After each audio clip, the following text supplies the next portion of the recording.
ગાડીઓવાળા એમને ગોતતા આવતા હોય, કારણ કે અમુક એવી ગાયો હોય કે ડૉક્ટરના જે સાજી કરી શકે ને એ અમારા તોળાજી કરતા હોય. ઘણી વખત આંચળમાં લોહી આવતો હોય, જેને અમારે ઇંગ્લિશમાં કે મસ્ટાસીસ, એનું દેશી ઉપાય શું? એમાં લીંબુનું પાણી અને ખોડ અને ભાઈ શિલોડાની માસીની મૂળ, લીંબુનું પાણી, હા, પછી ખોડ અને શિલોડાની માસીની મૂળ. શિલોડા માસીની મૂળ એટલે શિલોડાની માસી એવું ઝાડ આવે છે, ઝાડની અંદર જમીનની અંદર પ્રગટ થાય છે.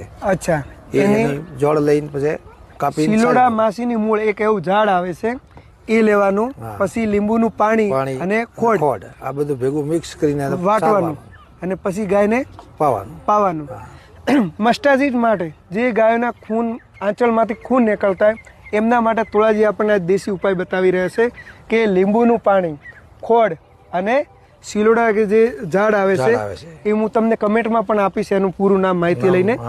એ વાટી ગાયને કેટલા દિવસ આપવાની? 4 દિવસ ગાયને આપવાની. તો જે આંચળમાંથી લોહી આવતું હશે એ 100% બંધ થઈ જશે. મિત્રો, આવી જાણકારી આમના જોડે ઢગલો છે.